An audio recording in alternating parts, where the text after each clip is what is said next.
Thank you, Mr. President. And I want to thank my colleague, the senior senator from Maryland, for her leadership on this issue, for protecting seniors and protecting women. And it seems to me that every time we have a battle that is about undercutting the benefits to women in America, Barbara Mikulski is on the Senate floor or on the halls in various meeting rooms, making sure that America knows what these proposals are. And I couldn't have been more proud of her when she led all the women senators on the Democratic side of the aisle to push back on the Bush administration's proposal to privatize Social Security. At that point in time, she most succinctly told Americans that women, more than any other in that age group, would suffer because they live longer, they depend on Social Security, and if Social Security was privatized, women would feel the brunt of it. And so I'm proud to be out here this afternoon with her to talk about this proposal that has been, we can't tell because we don't know. We're not on the super committee, but seems to be floating around in various forms. Various organizations may be talking about it, the notion that we would change Social Security. Well, I know at home in my state of Washington, people seem to be confused when we're talking about our budgets, and we're obviously having to make tough budget decisions. So people around dining room tables, around city halls, around our state capitol, and here in Congress are having discussions about how to have a budget to live within our means. But when you talk to them about the primary way, in one proposal that surfaced in the last budget negotiations in July, was to automatically take $300 billion of cuts right off the top as the major proposal out of a concept called chain CPI. When you think about that, the first shot of budget cuts would be on the backs of seniors. It's almost as if somebody thought seniors cooked up exotic financial instruments and foisted them on the U.S. economy, and somehow they should pay the price, when we know that's not the case. So why are people targeting these seniors now? And we're not sure if they are. We've just heard various rumors that perhaps this notion of change CPI, a change in Social Security benefits, as my colleague just outlined, would be a proposal. So I am here to say I am not for having the seniors in America share the brunt of sacrifice with a proposal like this that would clearly be on the backs of seniors. It's not something they can afford. I know some of my colleagues may have endorsed chain CPI, a change in the consumer price index to calculate inflation, but that really is a cut that would increase over time, and literally the longer you live, the more you're penalized.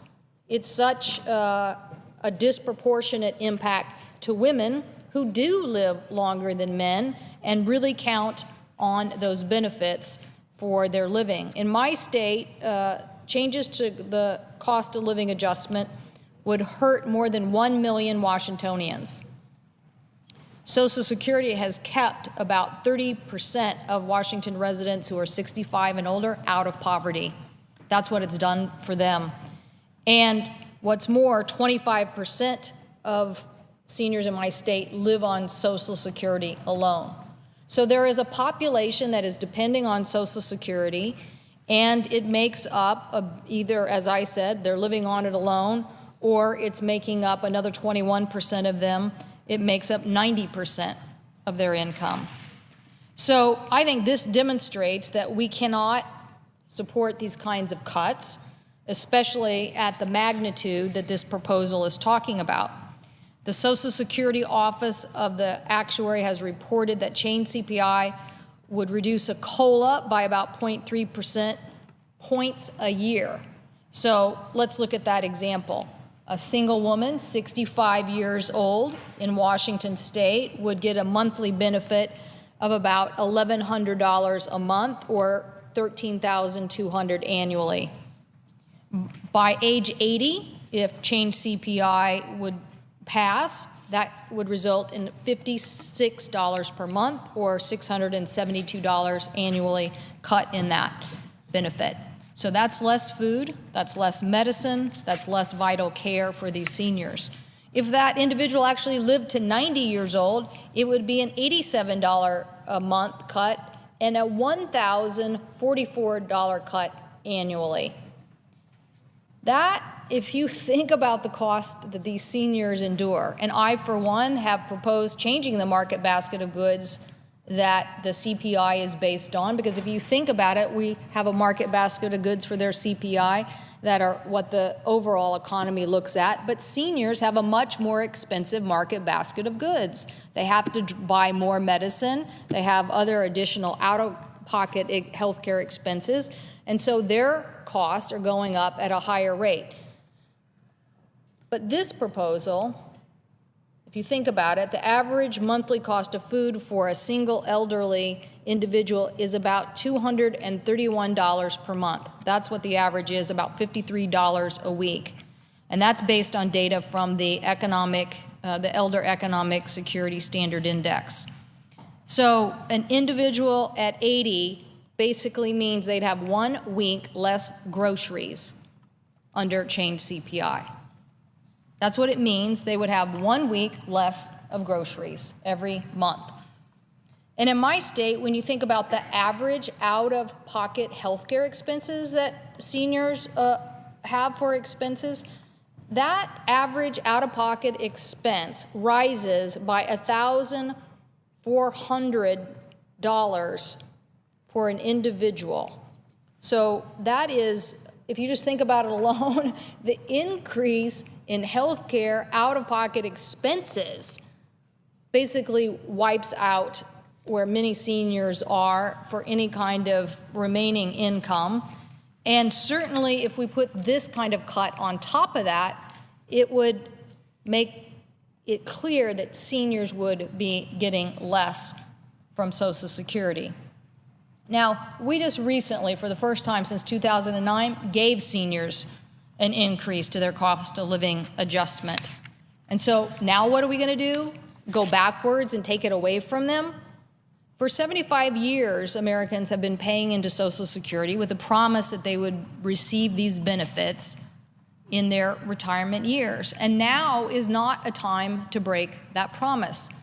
So I think my colleague has clearly come to the floor with a message to our other colleagues who aren't here this afternoon to say, take a look at the details of this proposal. This is not a simple proposal about in the future someone is going to get less than they might under some other plan. This is about a cut in the benefit formula today that would impact seniors if implemented. And so I am here with my colleague to say this is not, our economic situation has not been caused by seniors coming to Capitol Hill and proposing that we have opaque derivative markets. It wasn't caused by seniors coming here saying, you know what, let's go ahead and have the banks get rid of Glass-Steagall and so the banks can do whatever they want. I mean, seniors didn't come here and foist this economic situation on us, and yet where are the other proposals to help fix that? Yet the #1 proposal that we saw circulating in July was to right off the bat $300 billion coming on the backs of seniors. So that same proposal is still circulating here in the halls of Congress, and my colleague and I are here this afternoon to say it's not the proposal we should be considering. And so I hope our other colleagues will stand up to protect seniors, particularly women who are living longer, and making sure that they have these important Social Security benefits. I thank the President, and I yield the floor.